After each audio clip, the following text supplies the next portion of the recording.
Vasudevaya, Om Namo Bhagavate Vasudevaya, Om Namo Bhagavate Vasudevaya. Narayana Namaskritya Naram Shiva Narottam Devim Saraswatim Vyasam Tato Jayamadire Nasta Pradeshu Bhadreshu Nityam Bhagavata Sevaya Bhagavati Tanashloke Bhaktir Bhavati Naistiki Krishna Sudamo Bhagate Dharmakinam Visaha Karanasya Nishamesha Purana Kutunalika Sarvayanta Sarami Srimad Bhagavatam Sarvasamritasya Nanyachasya Gashivachit Krishna Toya Bhagavata Vibhusavashraya Pratishoke Pratyakshaya Naratikaya Premaya Bhagavata Krishna Srinanga Ate Krishna Yate Gopya Krishna Srimad Bhagavatam Apran Ki Jai Dantarat Srimad Bhagavatam Ki Jai. So today is May 16, 2026. Bhagavatam Saturday Bhagavatam class from 9th Canto Bhagavatam. There's too much feedback or something. Chapter 10. It's okay? Okay. This is pastimes of Ramachandra. And this whole 9th Canto we're discussing descendants of the Surya dynasty. It's called Surya Vamsh, the family of Surya Dev.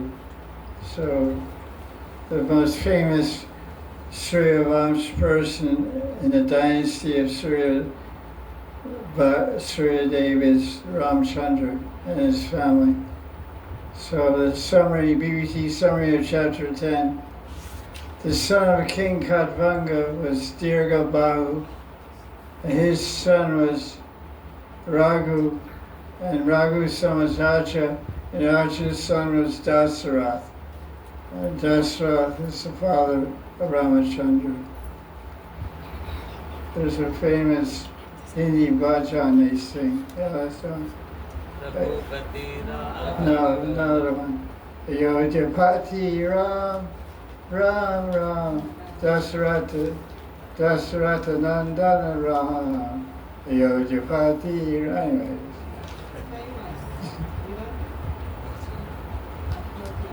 It's a famous, you're from South India, you guys don't know. So, Ramchandra, when he appeared as a manifestation of the, what they call it, fourfold expansion. Chaturvyuha, fourfold expansion of Vasudeva, Sankarshan, Pradyumna, and Aniruddha. So who Vasudeva became? Ramchandra. Who Sankarshan became? Lakshmana. Who Aniruddha. Who Pradyumna became? Bharat. Bharat. And who Aniruddha became? Shatrugna. Okay. So Ramachandra, some summary of his leelas here. He went with Vishwamitra and killed Rakshasa Maricha, was disturbing the yajna of the sages. And he broke the bow of Shiva, which is called Hara Dana. Dana means bow and Hara means Shiva. We say Har Har Mahadev. Har Har Mahadev. Bam Bam Bole. He married Sita and he retired Parasuram. Parasuram retired when he met Ram. He stopped killing Kshatriyas. He made his match, so to speak. And then to obey his father Dasarath and the will of who? Kaikeyi. Kaikeyi is stepmother, I guess. Stepmother. Ramchandra agreed to go to the forest for how many years? 12, 13, 14 years. 13 years in forest and 1 year.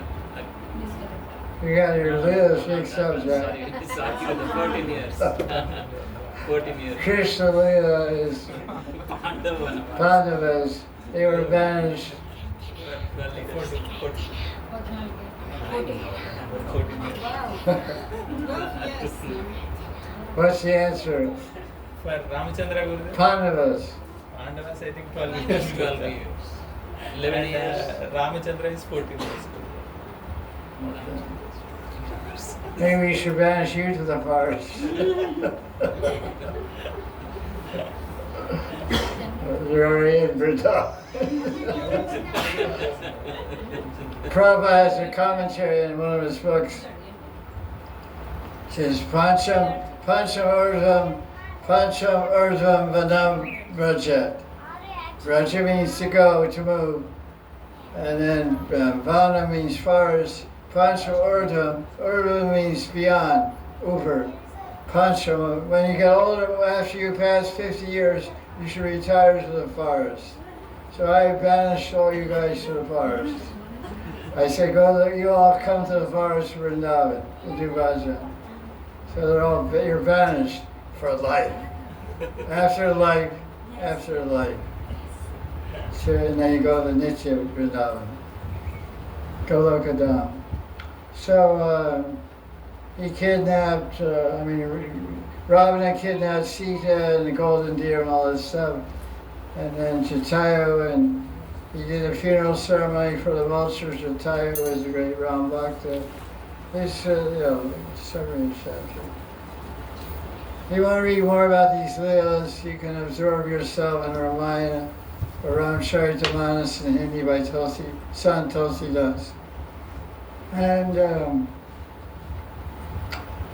so Hanuman burned down Lanka, then Ram attacked Lanka and killed Ravana, and had Vibhishana do the last rites for all the dead, his brothers, Ravana. And all the queens were very unhappy. What did the queens do? Did they die or what?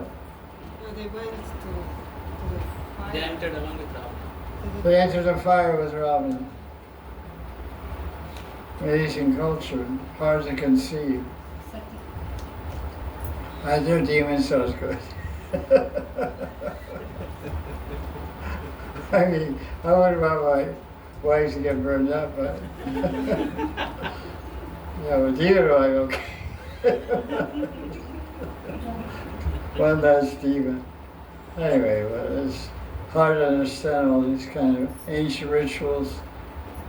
It's not done anymore, obviously, but it has some virtue and has some religious significance, I guess. There's a lot of debate about that.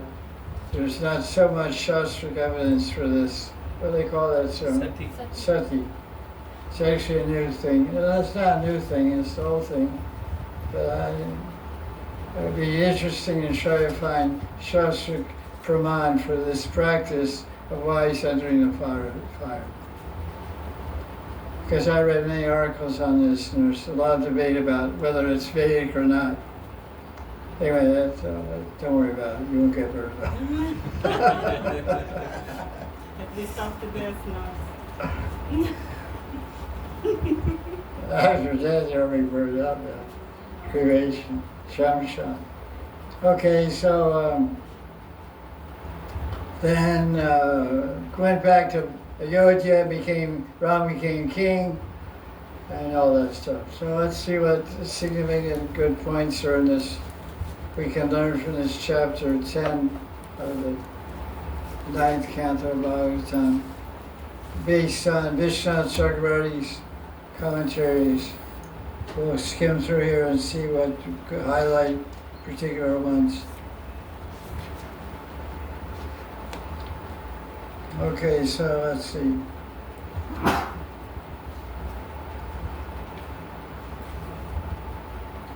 In this verse number 4, it talks the Leela that when Ramchandra wanted to cross the ocean to go to Lanka. Well, it's verse 13. It's also spoken in verse 4, but 13 is more exact. Let's hear the Sanskrit. 13. 13. Yadrosha vibhrama vivritta dataksapata sambhranta nakrama karo bhayagirna ghosha Sindhu Shirasyaranam Parigruhya Rupi Padarabindamupagamya Bhashayeta. So simply by frowning and glancing over the ocean, Ramchandra agitated with fear all the crocodiles, sharks, and living entities. Then Varunadev, I guess, or it says personified ocean, must be Varuna. Samudra. It's a Samudra Raj. I don't know. So all what the Davids of all waters, Varuna, but he's a Yes, Gurudev, but Samudra Raj is different. He's like subordinate kingdom. small time. Yeah. Okay, so Samudra Raj, small ocean god. He stopped, he was also afraid, so he came to worship Ramachandra.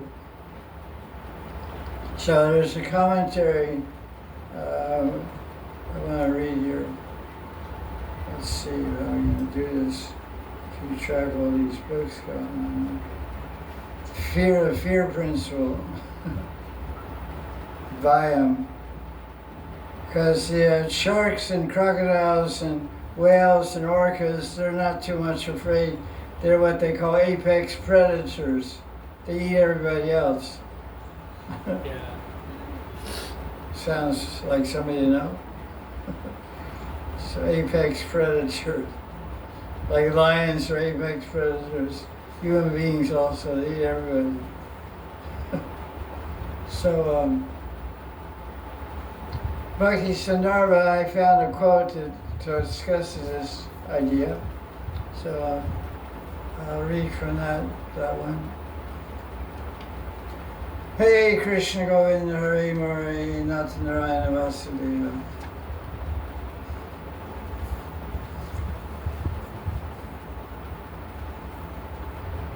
This is in Jiva Goswami's Bhakti Sandarbha, Anucheda number 324. How bhakti is not found in fear. Sometimes people say, they talk about Bhaya Bhakti. Jiva Goswami raised another issue. Some people consider fear a part of bhakti. So then he quotes a verse from Ramcharitamanas, which is interesting because some spiritual movements in the world, they criticize Tulsidas' Ramcharitamanas, and Ramcharitamanas is quoted by the Goswamis. The main shastra for spiritual truth in the Gaudiya Sampradaya is the Satsadharvas of Jiva Goswami. He's quoting it regularly. So he quotes the Ramcharitamanas Sundarakanda number 57. After 3 days elapsed, the ocean did not respond to Bhagavan Ramchandra's request to become shallow so he could cross the Lanka and get his wife. Then Ram indignantly said, Ram said, there can be no love without fear. So I asked you what that means. I don't know about love and I don't know about fear, so I can't explain it. This was spoken by Ram to the ocean. So then Jiva Goswami explains, the idea that fear can be a part of bhakti is a misunderstanding. The reason for this is that the basic definition of bhakti is Anukulyasya sankalpa pratikulyasya vachanam Sati Vishwaso Gopritve Shairanam Tata. Atmaniksepa Karpamyesha Vita Sharanam. Thank you. That bhakti is acts and actions done favorably to please Krishna. Anukulyena Krishnanu. Krishnanu Shilana. You were talking about 6 years of surrender. Yeah, that is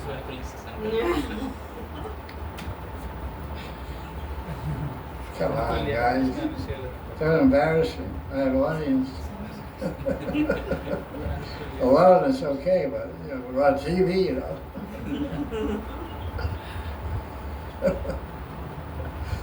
So see, smart guys. Too late, man. Very lay your head underground. Okay.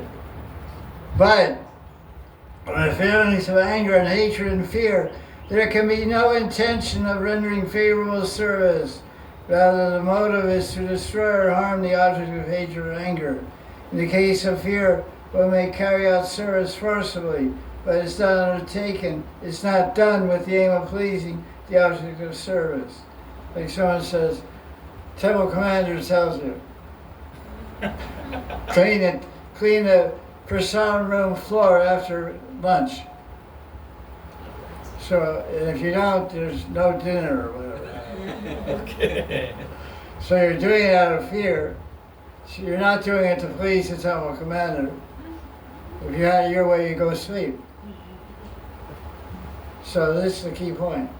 Because Ramchandra is telling him, the ocean god, to make your water shallow so I can walk across and get my wife. And the ocean's not responding to him for 3 days. Ramchandra said, wait for 3 days. Then he said, I'm going to kill you. I'll shoot my arrow and kill you. And then he responded. So that service out of fear was not to please Ramchandra, it was to save his sharks.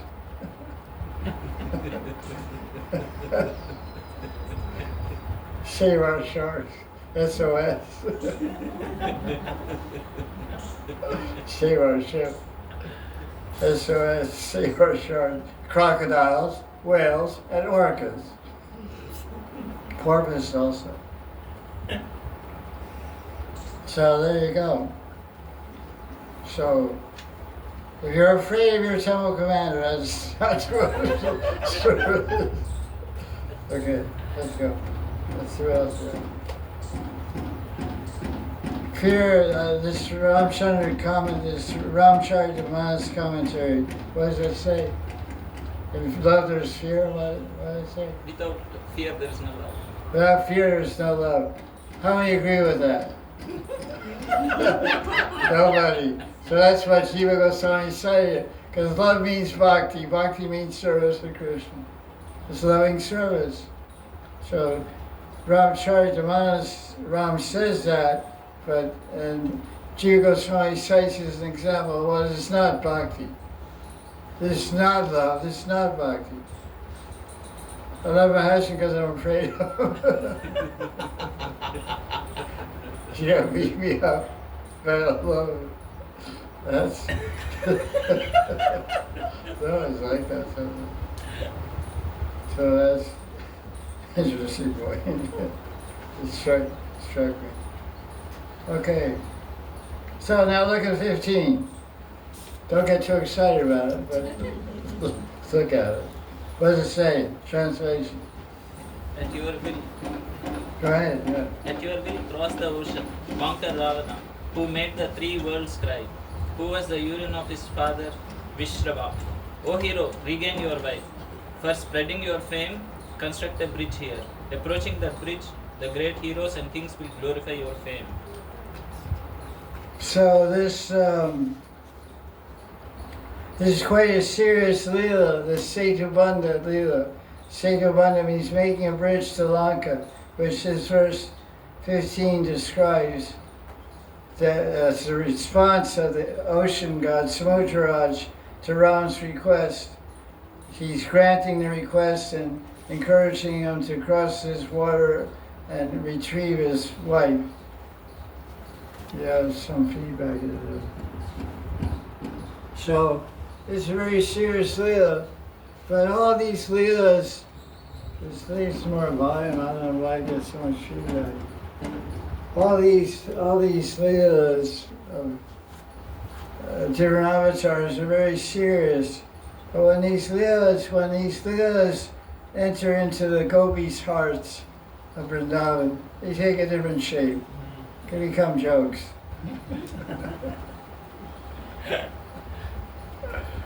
The gopis are playful. They're like girls. They're only 14, 13. You know what girls 13, 14 do all the time? Jokes. Joke, laugh, giggle. Especially even under like 12, 11, 12. So more giggling is done by the muncheries than the suckies.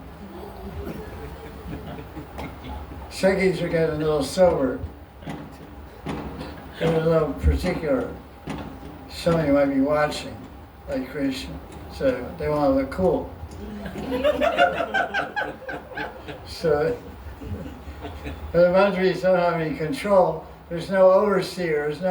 They're not looking over their shoulder to see a Krishna look. They're carefree, careless, fun-loving. They giggle about it, having fun. That's the age. That's the fun age.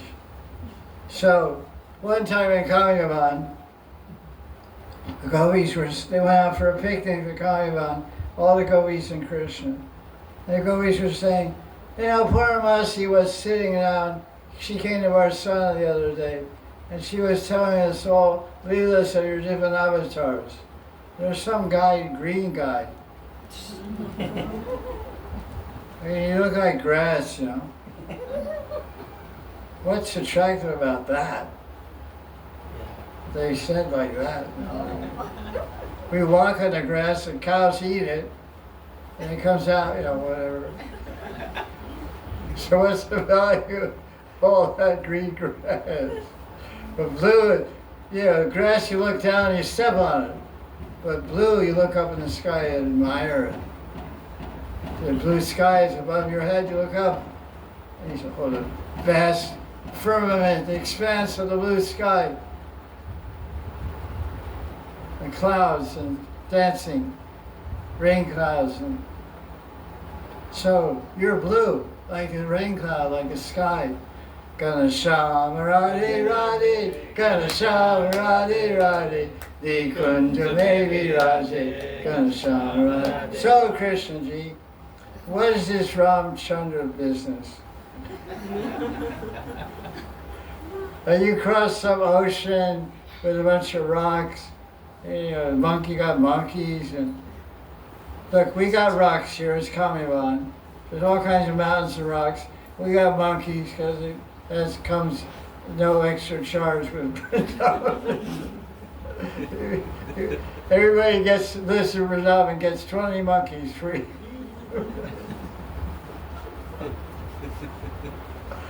That's how we sell the apartments in Vrindavan. You buy a Vrindavan apartment, we'll give you 20 monkeys.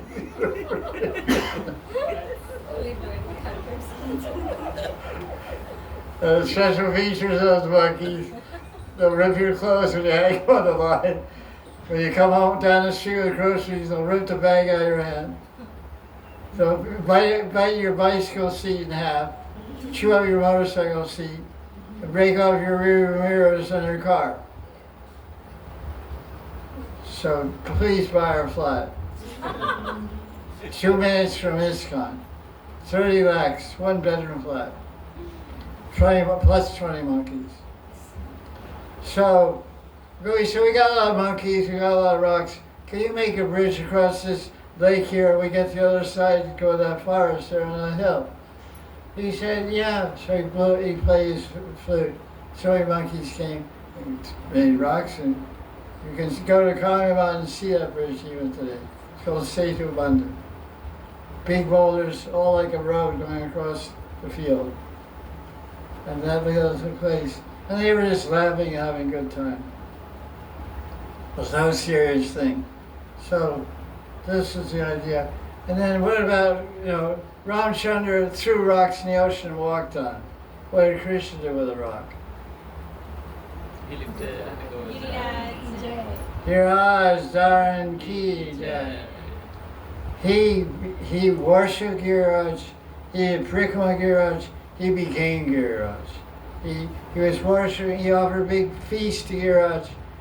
And then when everyone was looking at Krishna offering arti, then Krishna manifested a second form, huge form above the Gauranga. He said, you should understand from this day forward, Giraj Hill, this hill and I are one.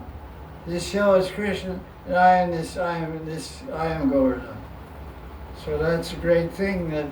So see the pastime Ramchandra walked on rocks. Krishna worships him. And he threw rocks. Krishna lifted. And that was why. What was the Shakti that lifted Govardhan Hill?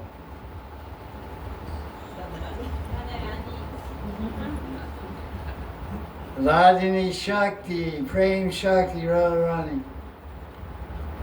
Because Krishna has these two eyes are two Wi-Fi antennas. They were looking at Radharani and getting all power to lift Govardhan Hill.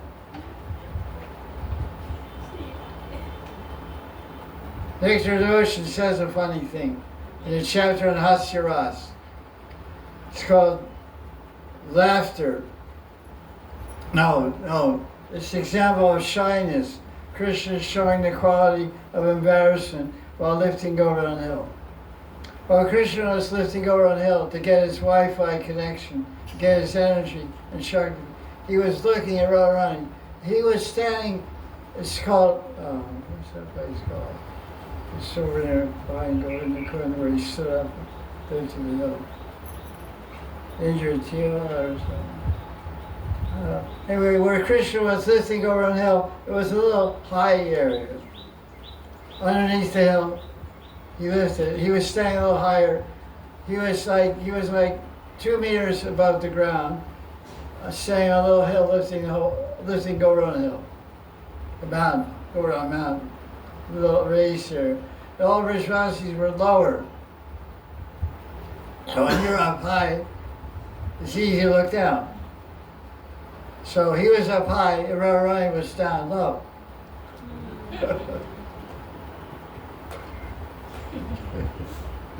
Here.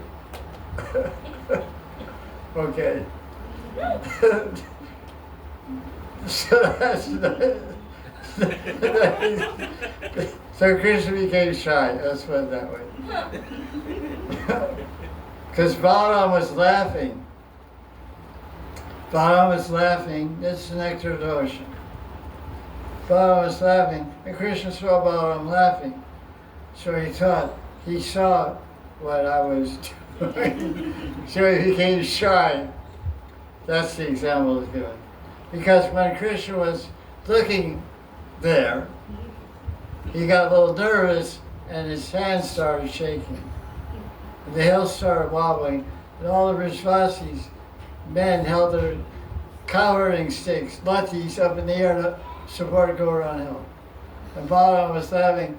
He was singing, the cowherd men think Krishna's going to drop the hill, but I know my brother is God and he's not going to drop the hill. But Krishna, that's what Balaram was thinking. He didn't have any idea what Krishna was up to. But Krishna was embarrassed because he saw his older brother caught him, looking where it should.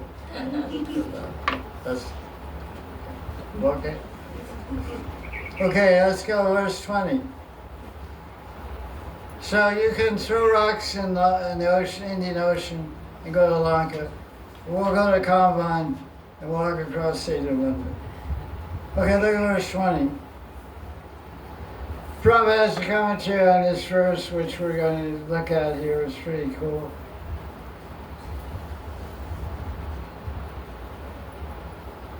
Oh, that's interesting. That was that verse I just talked about. 18.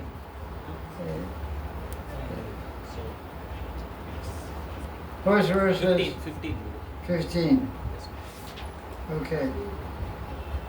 15. So what verse are you on now? 20. Okay. I just saw verse 15, Prabhupada's commentary. He said, Prabhupada said, we accept Ram as God because he constructed the bridge, but we accept Krishna as God because he lives at Govardhan Hill. The same idea. Okay, so what's verse now 20?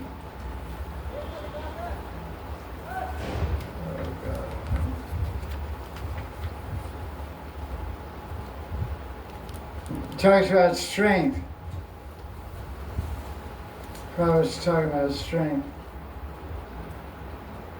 I see it in the Sanskrit, that word, but Prabhupada has it.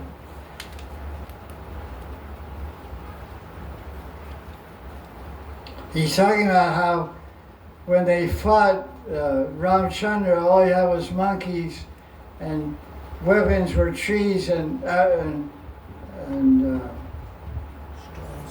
rocks.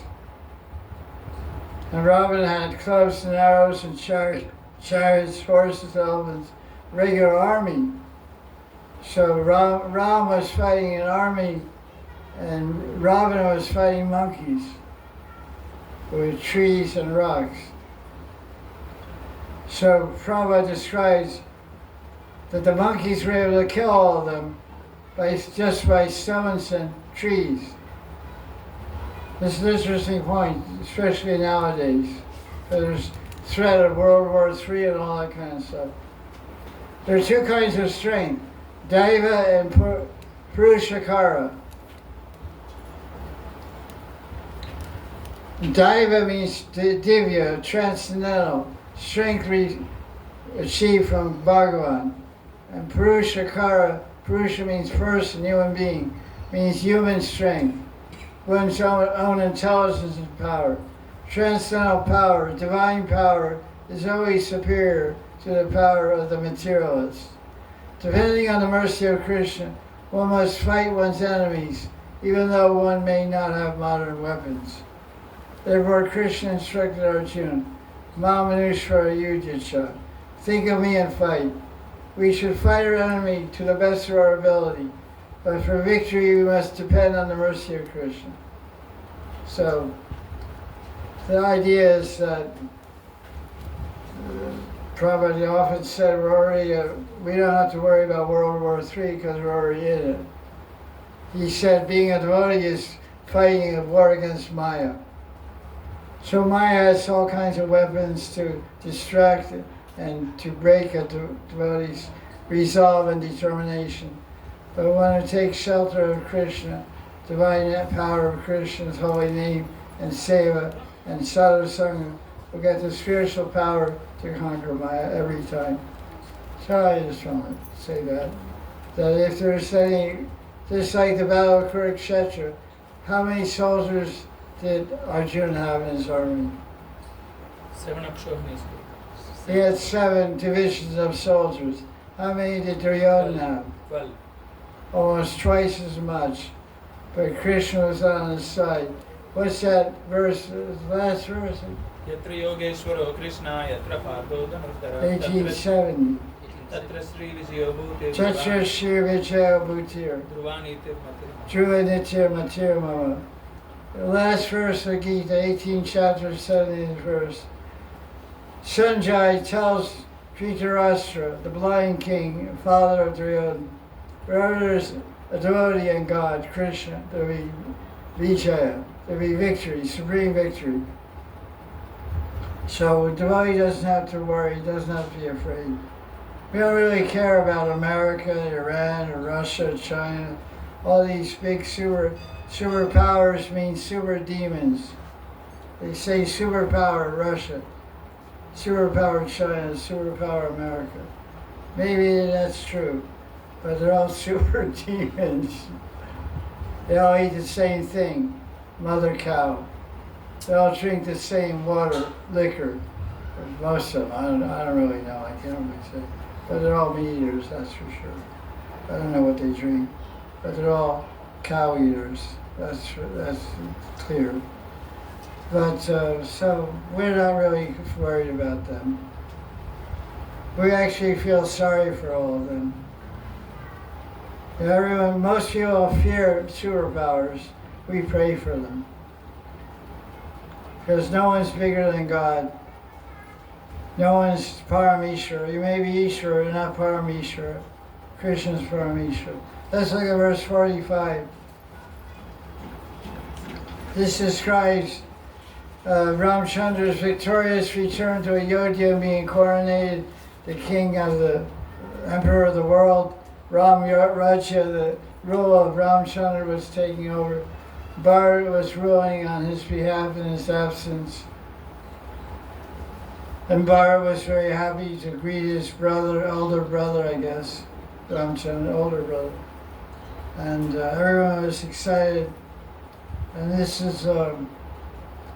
basically describes how Ramchandra came victoriously back to Ayodhya. What day was that? Deepavali. Deepavali and Kartik. And that's why we like lights, I think. There's different reasons that are given. What are some of the reasons? Krishna killed Bhamasura and came back to Dwaraka on that day. Ramachandra. Krishna killed Bhamasura and returned to Dwarka with a whole bunch of girlfriends. How many? 16,100. 16,000. 16,100. What were the other 8? He already married before. Right. Rukmini, Satyabhama, Vishwavinda, Jambavati. Satya, Jamavati, Satyabhama, etc. There you got picked up 1,100. Good luck. That's all I can say. One's too many. So, well, that's good. Now let's hear about a Brijvasi when he comes into Ayodhya. We heard about Ramchandra, all kinds of elephants and trumpets. Now when a Brijvasi enters Ayodhya, what's that all about? Anybody been there? Maharaj? I've never been there either. I've never been there. I've been close enough.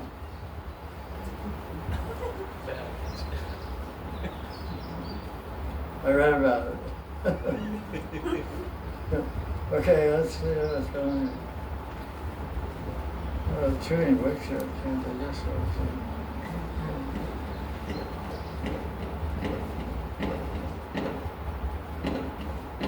Oh, look at that. Now this is really exciting. Are you sleeping? Are you so excited you're sleeping? Wake up, hey, wake up. My 8 students. So Gopal Kumar was a young boy and he went to Ayodhya.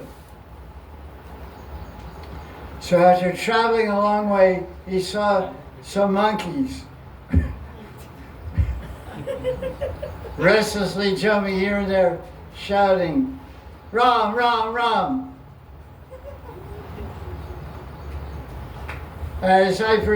So this is Gopal Kumar speaking from his diary. He wrote this as a diary. I walked further.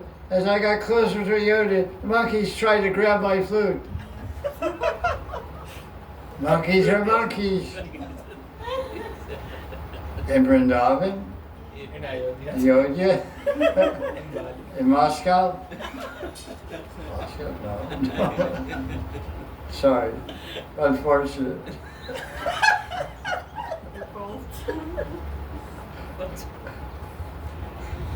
Then I saw some human beings. So the first thing he saw when he came to Ayodhya was Monkeys. monkeys. He's trying to steal his food. So then, don't feel bad when they rip off your groceries tomorrow.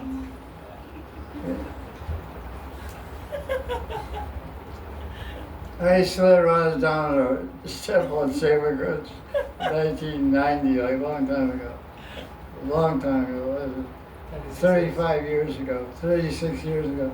I walked from Radha Temple up to Lai Bazaar to go shopping or something. The Soji market is behind Lai Bazaar. And there was one steel light pole. It was steel or aluminum. The monkeys were way on the roof. They watched somebody walk by with a bag. And they go like firemen. They slide down. I'm walking, the lady walks going towards me. I see her, I see the ball. Shoot. I go, ah! I wouldn't tell her it was so much fun to watch. Eggplants fly out here. The guy was runs down, runs. They I was laughing like that. I saw 100 times. So much fun. Yeah, we have to have some fun because it's austere living in Vrindavan. You know? It's very, very hot, very, very cold. You know?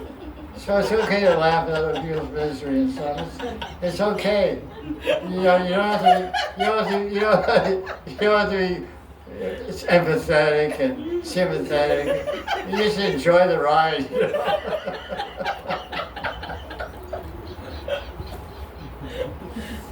I'm telling the truth. I'm not trying to be fake. I'm real, man. Because look, it's enough austerity to live in Madan. I challenge you guys who don't live in Madan. Try living here for 39 years. I've been here for 39 years by the grace of our own group. Yeah, you gotta laugh when it's time to laugh. Okay, you help her pick up her groceries. Okay, I'm not saying don't do that. But laugh. But laugh first. I'm not saying warn her either. You could say watch out, but I'm gonna change drama, you know.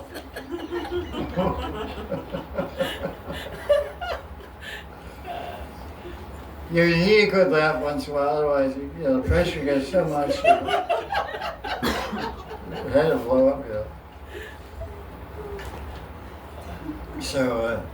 So what's happening here? Gopal Kumara's got his blue ribbed top. Then he says, okay, these guys I saw in Yoga, they're very beautiful, but they're all bowing down to me and showing me all kinds of respect, which is unusual for Brijwas.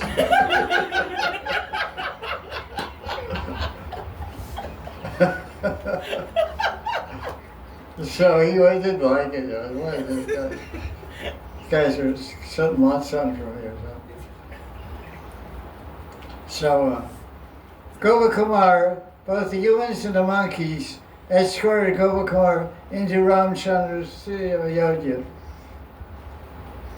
Gopal Kumar was overwhelmed with ecstasy from seeing these associates of the Lord, but he could not behave with them the same way that, like in Vaikuntha, which is more, because they didn't allow the Yodhavasis didn't allow him to show any respect. They were very humble and considerate to everyone. They had the best behavior. Anyway, that's just one to describe. I thought it was rather funny. It describes Ramchandra coming back, so much pomp and ceremony, and elephants and trumpets and elephants spraying sandalwood all over the road and music and drums. But Gopal Kumar had different experience. Monkeys were ripped off his flute, stealing his flute. That's more down-to-earth, hardcore experience. Realistic, not for TV, you know. I remember that, so I just want to include that. Okay, let's get here to the end of chapter 10. And it shows how, anyway, you know, they got together, Sita, of course, and Ramachandra are now together. And chapter concludes by glorifying Sita Devi. By her character, her love, her seva, her submission, her shyness, her fear, her understanding the love of her husband, Sita attracted the mind of Ramchandra. So let's look at chapter 11. This is the character of Ram. Basically, the idea is that it's presented here in Bhagavatam.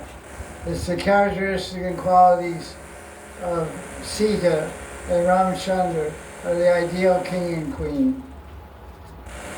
They're both madly in love with each other, and they both care for each other and respect each other and serve each other and control each other by their love. So it's nice, but it's a little stiff. It's pretty formal. I'll tell you an interesting pastime about it also. Let me just get this chapter started. I was just mentioning something about about Ramchandra and Sita Devi. How they're ideal king and queen, ideal in behavior, ideal in love, ideal in service and connection to each other. There's a story that saints tell, which I heard from my guru, to show the difference between Radharani and Sita Devi, and Ramchandra and Krishna. They're both equal. They're both Bhagavan. They're both Ladni Shakti of Bhagavan. Sita's Ladni Shakti. Radharani's Ladni Shakti. Ram is Krishna. Krishna is Ram. They're both Swayam Bhagavan, basically. But generally, our Bhagavatam says only Krishna is Swayam Bhagavan. But the other Shastras say Ram is also Swayam Bhagavan. So it's debatable. Ram Bhaktas will say Ram is original. So anyway, basically they're the same. But Rupa Goswami says they're the same, but there's 4 differences. What are they? There is no Rupa Madhurya, Leela Madhurya. There's actually 5 differences. Rupa Madhurya, Leela Madhurya, Ved Madhurya, Prema Madhurya. What's the 5th one? Fifth one is, he is not a Dhira Lalita. Complexion. Raj. Radha. Not. What's the 5th quality? Krishna has 4 qualities, Ram does not. Rupa Madhurya, sweet form. Leela Madhurya, sweet pastime. Prema Madhurya, sweet love. And Veda Madhurya, sweet flutes. What's the 5th quality? Bhakta Vatsalya, he gives liberation. Radharani comes first. Mukti Pradata. Yes, Mukti Pradata. He liberates any demon he kills. Krishna. So all the demons that were demons in Ramalila, they didn't get liberated until they entered Krishna. What's the example? Ravana. Ravana. Ravana wasn't liberated by getting killed by Ramaji. Ram. Who liberated? Krishna. When he Shishupal. came He as came as Shishupal. when Ravana came as Shishupal, Krishna cut off his head and liberated him. So this is unique. But this past I'm going to tell you, it's the difference between Krishna and Radharani. Krishna and Radharani and Ram. And so Sita and Ram are walking through the forest of Panchavati. And Sita stepped on a thorn. No story. I told you before. And she said, oh, Ram, help me. I stepped on a thorn. So Ram said, okay, I really want to help you. But Ram looked around. Ram was looking everywhere around. Looking to see if anyone's there, is any human being there, or any monkey, because the monkeys, they can speak also. Hanuman, Angada, and all these guys, Sugriva, all the different monkeys, Bali, they can all speak. So is anyone here witnessing me? Because I'm a king, I'm an emperor, and I have to worry about my name and fame, and my shame, and my this isn't the job of a king to take a thorn out of the foot of a woman, although it's my wife and she's in pain. So he had all this hesitation and consideration. He didn't see anybody anywhere, then he thought, okay. Now, Radharani was walking through the forest. She stepped on a thorn. She pretended.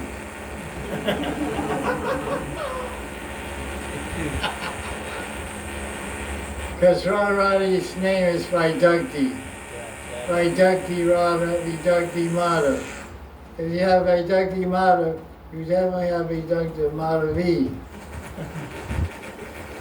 Vaidakti means clever, dangerously, romantically clever, more clever than Krishna. So, Krishna, oh,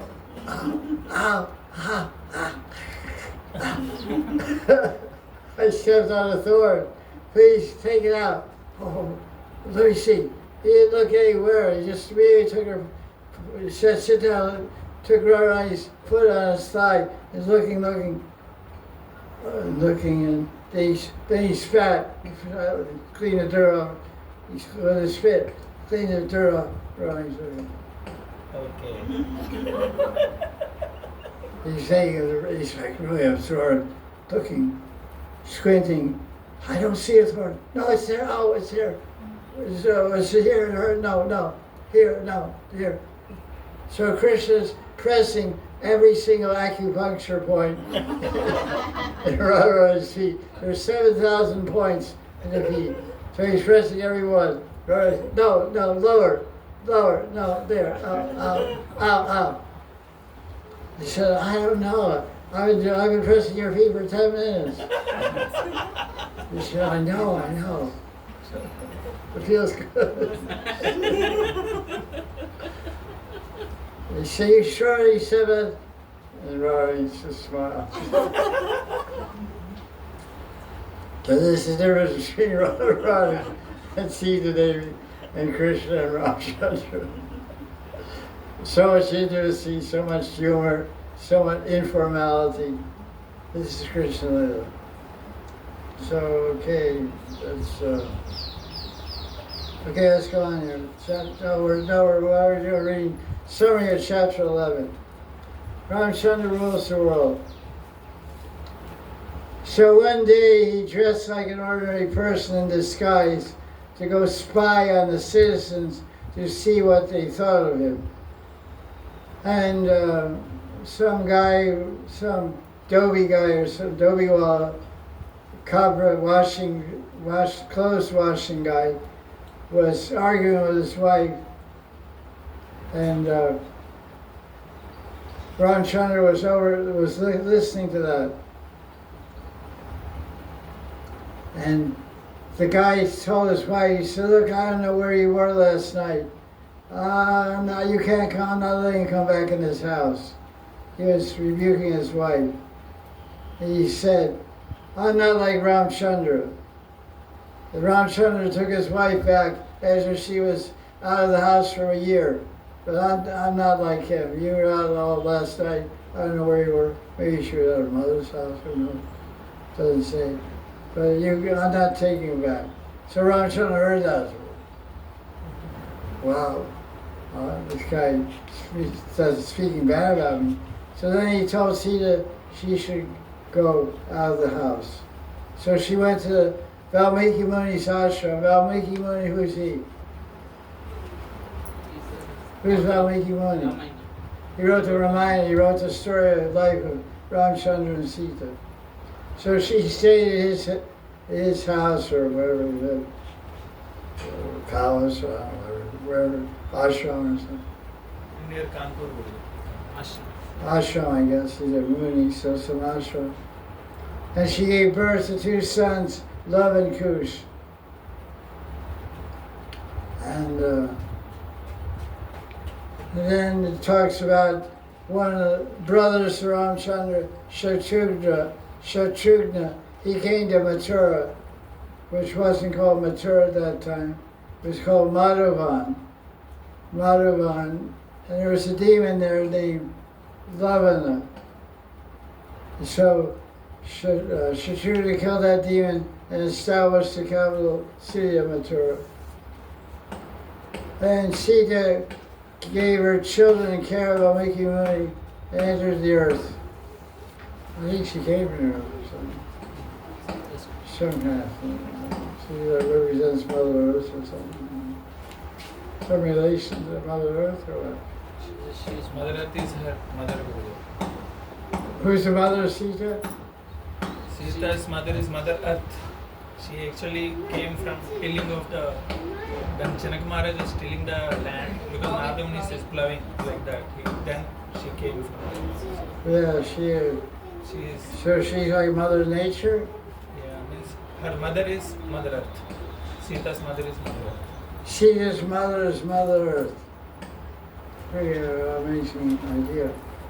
Okay, so anyway. So let's go on with this chapter 11. Okay, that's the summary.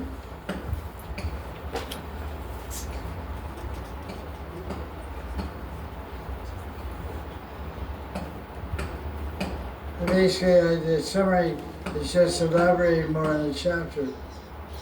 So, you know, the whole thing. So, look at chapter, verse number 23 of this chapter. It's a short chapter. There's a nice benediction here. We could use a good dose of this. What does it say? Read verse 23. O King, anyone who hears with the ears Sanskrit. Purusho Ramacharitam Shravanairupadharayan Andrishamsya Paro Rajan Karma Bandhair Vimuchyate. Okay. Karma bandar vimuchyate, free from the bondage of karma. Shamsha. Anyone who hears Ram Leela will get free from envy and liberated from karma. It's a good idea. Kave Havi will say to the Maharaj. When will that day become? I become free from envy. What's the opposite of envy? Love. Gratitude. Crazy. What does envy mean? Desire for someone else's suffering. Yeah, the last word is not exactly. That's a purport, but Not able to tolerate someone else's superior or happiness. that's close, but not. Envy means viciously desiring to have something that someone else has. Correct. That girl's so beautiful. I want to kill her. That guy's so filthy rich. I want to kill him and kill all his money. Envy leads to anger, leads to violence.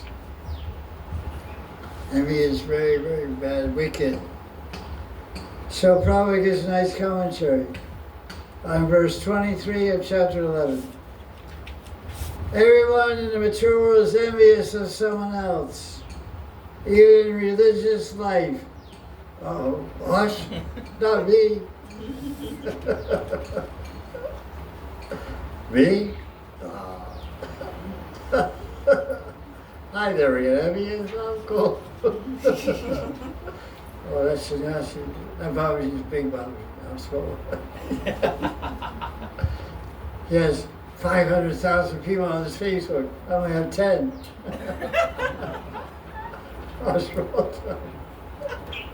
Yes, 10,000 disciples. I have 10. Okay. It's sometimes found that one devotee has advanced in spiritual activities, other devotees become envious.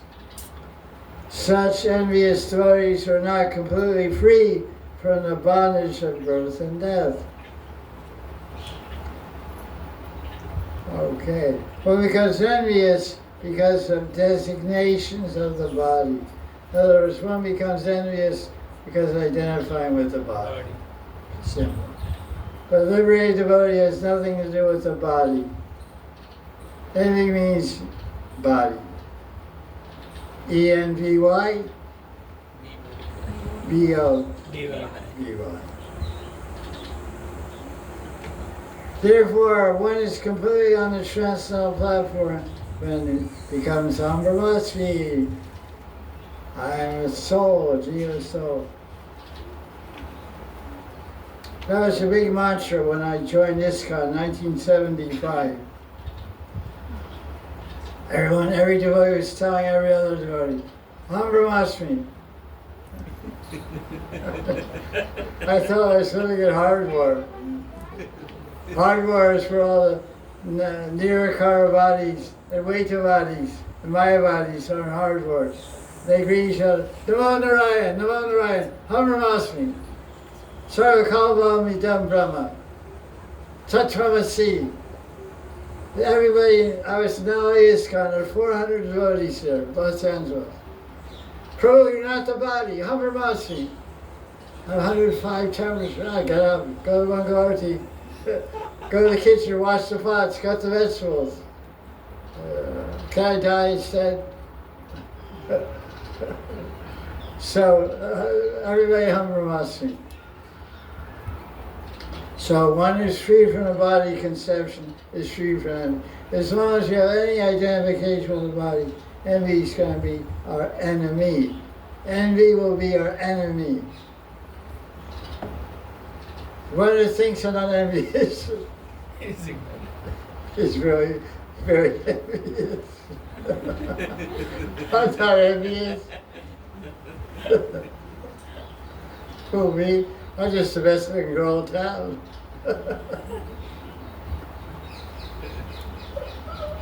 Okay, because the devotee knows that Krishna is supreme protector. He's seeing what harm can so-called enemy do. I just kind of switch this thing here. The devotee must be free from envy, especially of other devotees. To envy on other devotees is a great offense of Vaishnava. That's pretty far out. Envy is not parad, according to Prabhupada. It's a commentary on verse 23 of chapter 11, 9th canto. But we know about Vaishnava parad. What do they say? It's from Skanda Padma Purana, 6 Vaishnava parads. Not to greet a Vaishnava, basically. Not be happy with this. Not To physically, to verbally insult a devotee, to physically hurt a devotee, to kill to kill a devotee. What else? to not feel happy by seeing a To Vaishnava. not feel happy when you see a devotee. Oh my God, that's so and so. There's so and so. Let's go out of here. To not feel happy when you see a devotee. Look at the devotee with eagle eyes. You know, eagle has killing eyes. You look at the eyes of eagle, you become, it's very inauspicious. Eagle, you know. I got it. Because the only thing they have in their eyes is lunch. Looking for an animal to eat. So they're very vicious, dangerous animals, eagles. They have death in their eyes. So some devotees, if the devotee has that kind of eagle eyes, that's an aparad. Prabhupada said, be envious of a devotee is an advice of aparad. The devotee who constantly engages in hearing and chanting is free from the disease of envy. Oh, that's good. Too busy chanting to get envy. Okay, let's see where we are. Just a little gentle reminder. Nothing personal. I know you guys are all saints. Right? You're not, you. Okay, let's go on. So that's about it. Let's see. That was chapter, chapter 11. Chapter 11. So let's see. We have some other points here. Okay.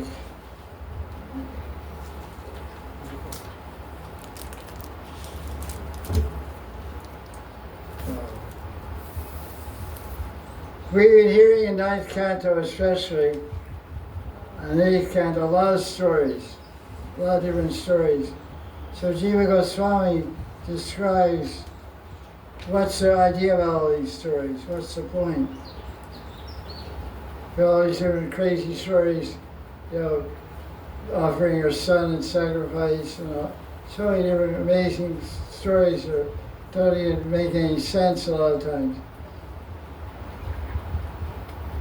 The Bhagavad Purana, Srimad Bhagavatam, is a book about Krishna, Bhagavan. But one may raise a question about the stories of various kings in the Bhagavatam. How do these stories fit? How they glorify Bhagavan? What's the story of Harishchandra offering son and sacrificing, killing your mother and all this stuff, Renuka, and what's that to do with the glories of Bhagavan? So Jiva Goswami describes. These stories are meant to inspire a sense of detachment by showing the futility of material sense pleasure. Great kings such as Bharat were very powerful. They lived long lives. They ruled the world without any rivals. But they gave everything up to practice bhakti. Power and affectionate relatives could not satisfy their inner calling. In comparison to these kings, our lifespan, our wealth and power are insignificant. For us to hope that we can be satisfied by material activities with our limited capacity and facilities is an illusion. To engender such a detachment is the real purpose of all these narrations, about all these kings. So the whole purpose of the 9 cantos of Bhagavatam is to detach us from material families and material life and prepare us to get attached to Krishna. That's why Rupa Goswami writes Bhakti Rasmita Sindhu. Don't go to Vrindavan. Don't go to Vrindavan. Don't go to the banks of the Yamuna by Keshighat and see some guy named Govinda. You see this guy named Govinda. He's so beautiful, so attractive, so captivating, so enchanting that you'll give up all your desire to enjoy body, friendship, family, and society. You'll give it all up and stay in Vrindavan worshiping Govinda, Radha Govinda.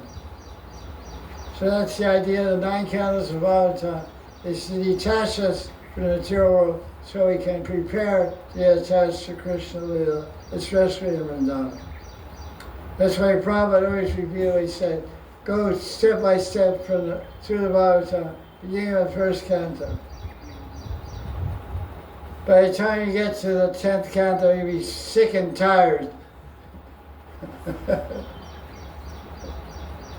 Sick and tired of all these kings and all their follies, all their foibles and all their follies and all their craziness, and be ready to become Krishna's pure devotee and Vishvasi lover of Radha and Krishna. That's the idea behind it. But some people just start with that.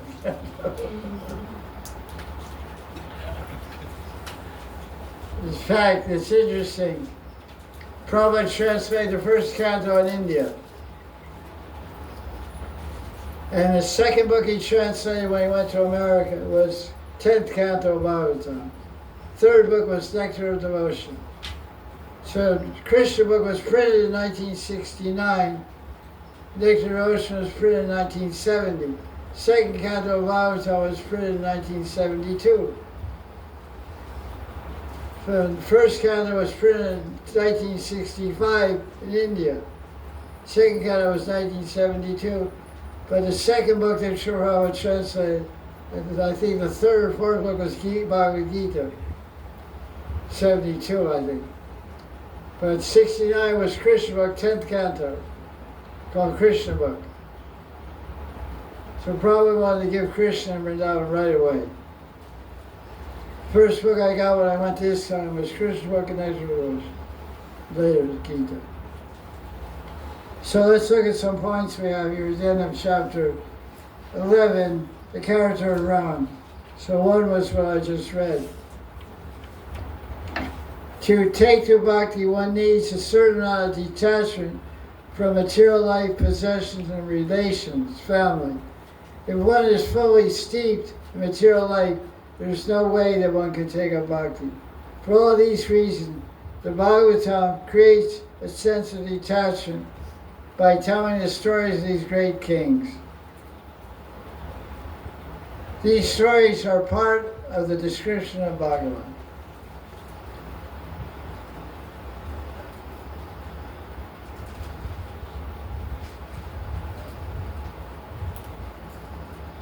So then Jiva Goswami asked the question, what about the stories of the avatars of Vishnu, like the Shringa? Are these also to promote renunciation? Jiva Goswami says, that's not the case. The stories of the avatars are auspicious and conducive to the attainment of pure bhakti. Sometimes they say, acharyas say, the stories of the avatars are to remove anarthas from bhakti. Like the Srideva, to remove the heart of Hiranyakashipu. So the Srideva will remove anarthas from her heart. Vamanadev, the Sringadev, Karma, Ra, etc. And this idea, although it's not presented by the six Goswamis, but my guru said, in principle you can see like that. Because Bhaktivinoda Thakur, in two of his books, one called Krishna Samhita, another book called Chaitanya Shikshamrita, he describes the demons in Krishna Lila. He describes that there's 20 demons that Krishna kills in Braj Lila. And these demons represent anarthas according to Bhaktivinoda Thakur. So Krishna, of course, is one of the Das avatars. Krishna, Haladar, Balaram, Krishna, is one of the avatars of the Das avatar, specifically Balaram. So Krishna and all the stories of Krishna in the Bhagavatam, and the Shringa and Dra, etc., we can't say that they destroy anarthas, so they help one become a devotee faster. So they're conducive and auspicious for bhakti, which Jiva Goswami said. But only Bhaktivinoda Thakur is the only acharya in Gaudiya Sampradaya has connected the demons that Krishna kills in Krishna specifically with anarthas. Like Putana. Putana is a witch that came to murder Krishna in Mathura 6 days after his birth. He was 6 days old baby. So Bhaktivinoda Thakur says Putana represents the fake guru, cheating guru that poses. He's a poser. Poser is a modern word, means imitator. Someone is a poser. So she's a fake guru. It comes on the pretext of offering milk, nourishment to the devotee, but actually poisons the disciples. Because the guru doesn't give them sufficient knowledge for liberation. The guru gives them sense gratification and enjoyment and comfortable life by all kinds of blessings and benedictions and material welfare and things like that. Many gurus do like that. So they're Putana gurus. Bhakti Siddhanta wrote a whole article about the Putana guru. It's in his magazine called Harmonist. So, avatars, Jiva Goswami said the avatars, killing of demons is helpful for devotion. That's one point we can see. Another point in this one. That's one.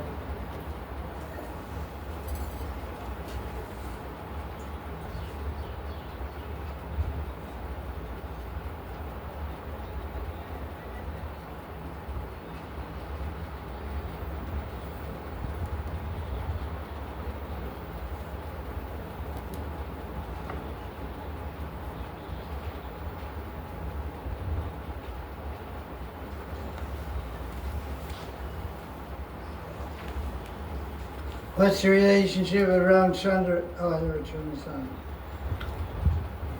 I Ramachandra. How do you get a copy?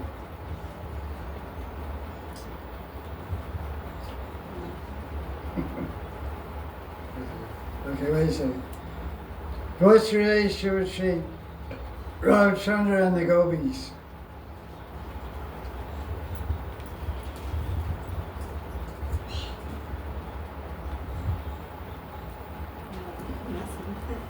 In Brahma Gita, Radharani says Ramchandra is very harsh to women like Sorpanaka. Okay. And the correct. Baba, you got your hand up, bud. Yeah, the sages that met Ramchandra, they became gopis, right? Exactly.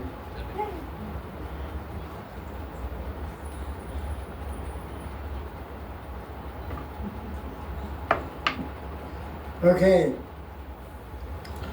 So Ramchandra is light years away from Brajlila and the gopis and all that high class Shringarati, the Madhurarati of Krishna and the gopis in Brajlila. He's a Maryada avatar, Maryada Purushottam. Krishna is the Leela Purushottam. He's the king of Leela. Krishna's a love god. Ram's a law god. Yeah. Where there's law, there's no love. Where there's love, there's no law. So the law god is Ramchandra, the love god is Krishna. Pyariju. Jadika Goswami explains.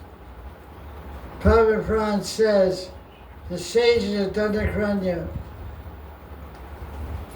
they saw Ramachandra and had a desire to enjoy with Hari intimately.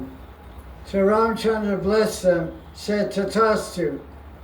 So he blessed them that they would have a gopi form in Dwapar Yuga and become lovers of Krishna. And Kam Kali, or pastimes of amorous love. This is in Padma Puran.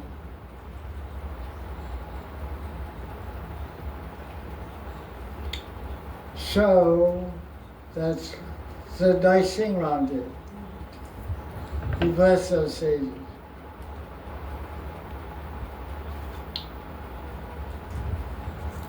Everyone knows that. Capsule fan.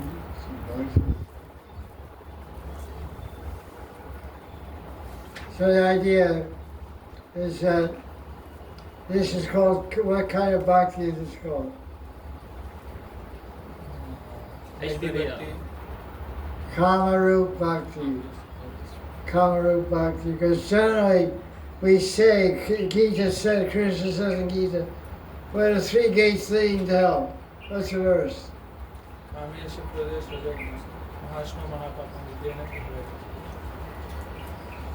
Three gates leading to hell.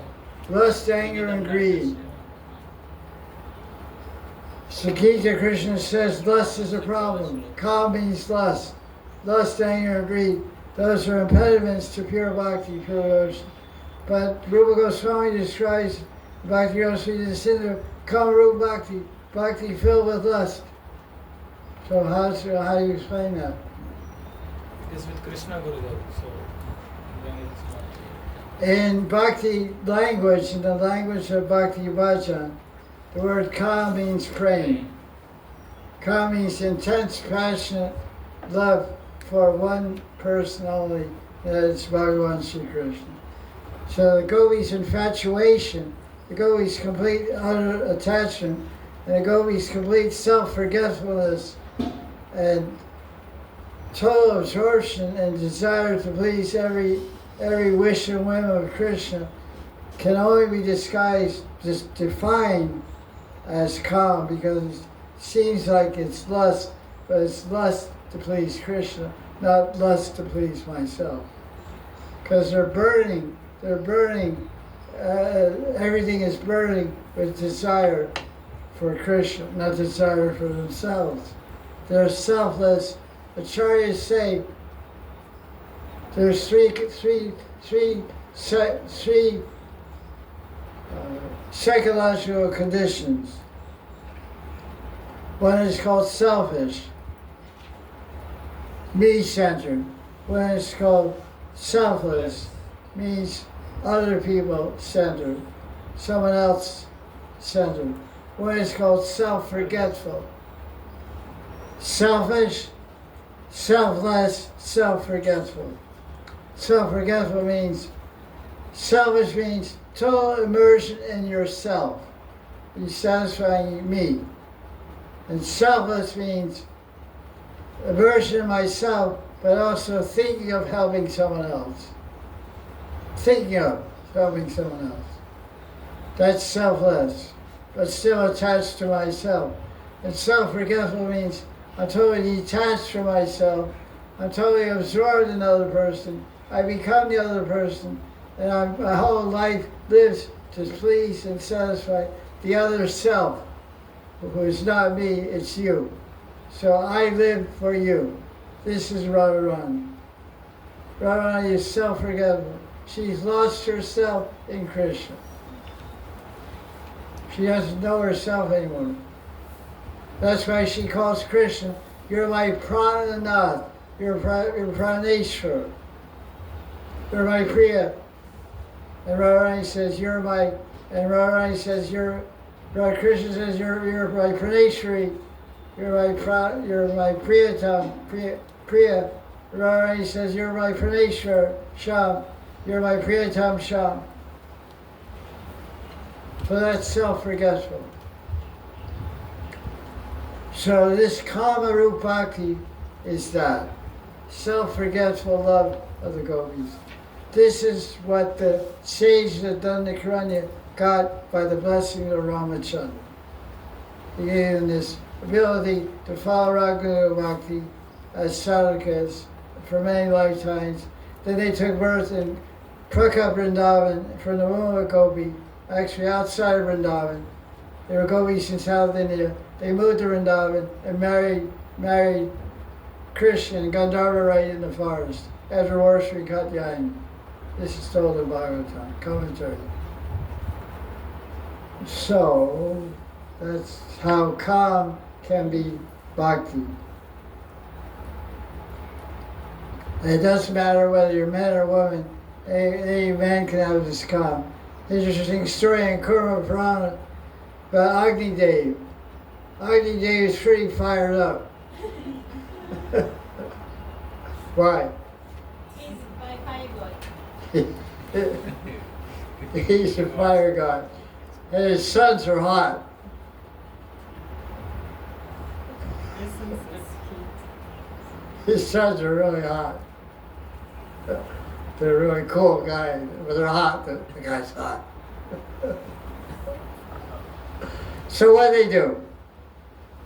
They were saints. They did austerity. Why? Because they wanted to become wise to Krishna. So men and women can have amorous desires and do amorous sadhana, which is called rag sadhana and madhurya bhav, to become gopis of Krishna, become wise of Krishna, become servants of Krishna. In Kamanuga Bhakti, it's called Kamarup Bhakti, which is described Rupa Goswami and Bhakti Rasvita Sindhu. So when Ram entered Dandakaranya forest, the sages were meditating on. They were meditating on Krishna. When they saw Ram, he reminded them of Krishna, whom they were meditating on. So when they saw Ram, their longing to attain female forms, become established in a loving relationship with Krishna, was ignited and burned brightly.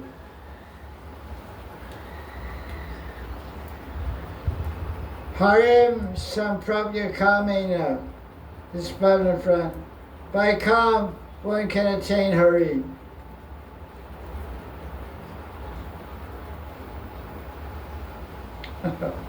This is funny.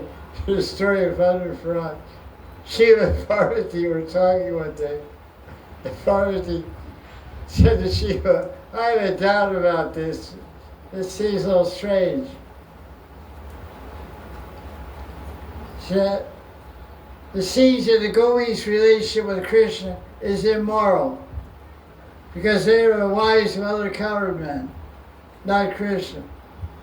Shiva laughed and said, it's not immoral because Krishna is innately the husband of every woman. How so? That's Parma. Yeah. Shiva said, Krishna's every woman's husband because he's in her heart already as Paramatma. Ishvara Sarvabhutana, Hridesha Dudachishati, Brahman Sarvabhutani, Gyanchara Dayamaya. 1865 Gita. Krishna says, I'm in everyone's heart.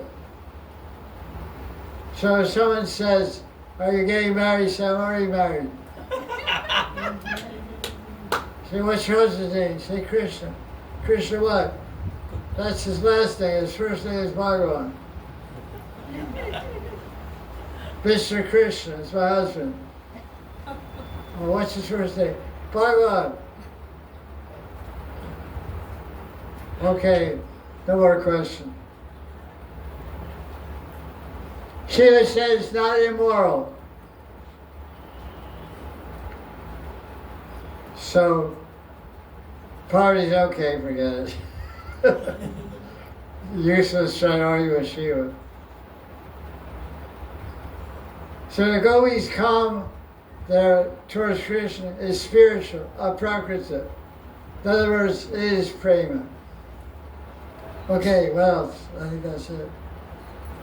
Okay, let's hear about Kush.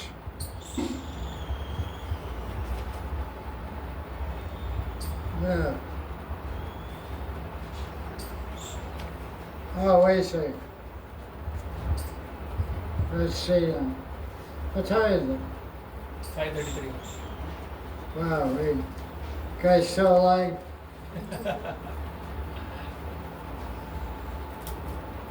I hope so. 5:33.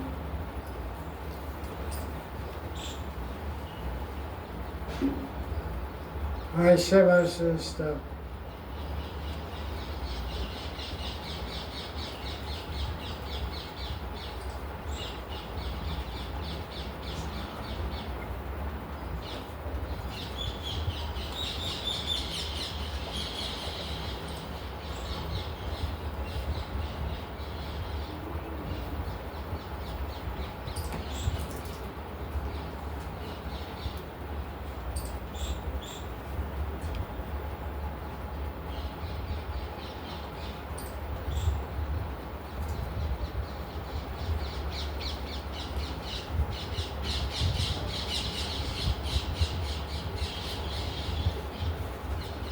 There's just some differences between Jiva Goswami describes Nalache 325 Bhakti Sandarbha.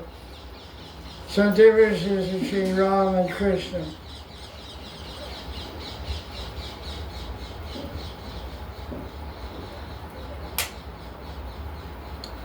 He said, because Krishna is Swayam Bhagavan, his attractiveness is absolute. In other words, no one can be more attractive. No other form of Bhagavan, Ram, Vishnu, etc. can be as attractive as Krishna. No, Jiva Goswami says, no devotee can be as absorbed in any form of Bhagavan besides Krishna to the same level of depth and intensity as one can be absorbed in Krishna. On the basis of this, even enemies of Krishna attain perfection, liberation, because their minds were fully captivated by him.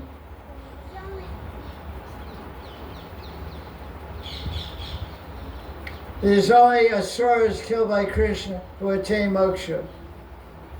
This is due to absorption. They were so absorbed, even in an antagonistic mood, that absorption got them liberation.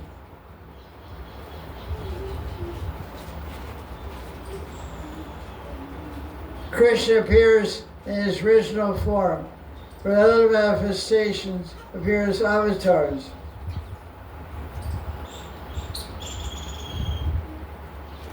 When Krishna comes, all the other avatars are inside, combined in him.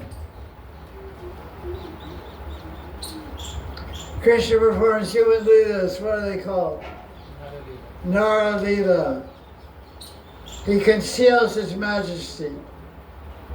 What's the analogy about sweetness and Aishwarya? Boiling a huge milk and a small grass in that. So sometimes the grass comes back again. Yeah. Analogy acharyas use. You have a big pot of milk, 500 kilos of milk is boiling. Inside that 500 kilos, there's a little piece of straw. Trina, piece of straw. And it's moving in the milk, it's going. Sometimes you see it on the surface, usually it's down below. The whole milk is boiling. Sometimes that straw comes up to the top, it goes back down, it goes up, it goes down. So the milk is Krishna's sweetness, madhurya.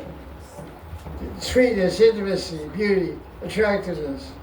And the Aishwarya, the power, the grandeur, the godhood, the godliness, the majesty is like the straw. Sometimes you see it, sometimes you don't. But it's inside the milk, but you don't always see it. So inside Krishna is all the power, all the grandeur, all the opulence of God. But usually it's just a little kid with bare feet playing the flute, stealing your butter. Dancing with the gopis, barefoot under the moonshine. That's the sweetness. So that's what you were saying.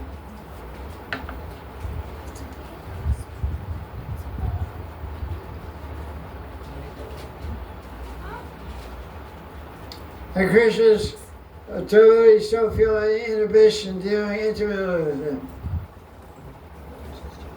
There's limitations in other avatars.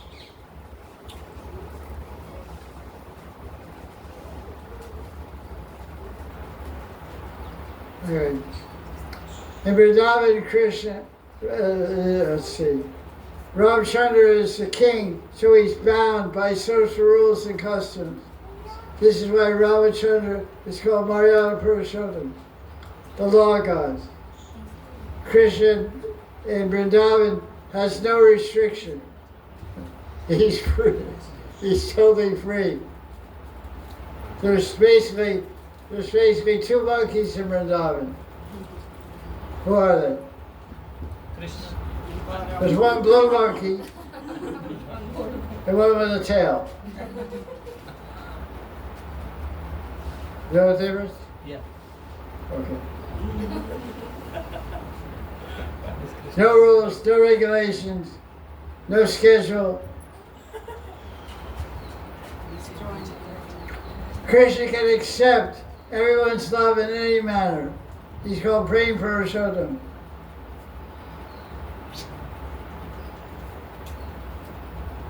Krishna manifests himself according to the bhava of his devotees. Okay, let's finish up this Ramchandra stuff. The next chapter, Vakus, chapter 12. Okay, where are we now? I'll get this guy out of the way. Okay. Joker guy.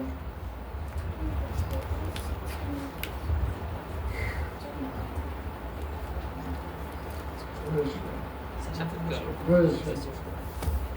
No.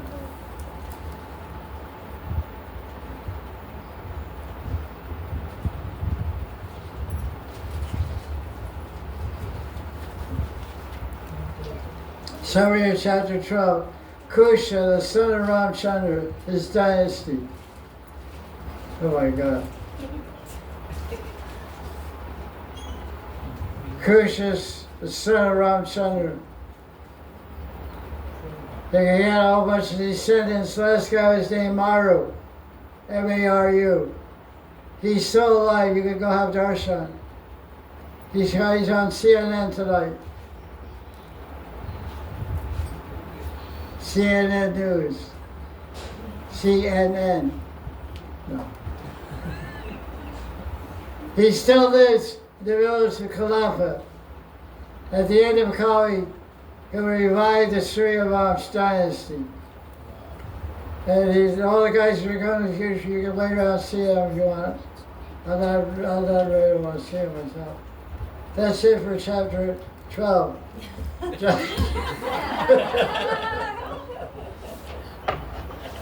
Jai Jai Shri Radhe. Bhagavan Ki Jai. After Adhik which starts tomorrow, we'll start with chapter 13, 14, 15.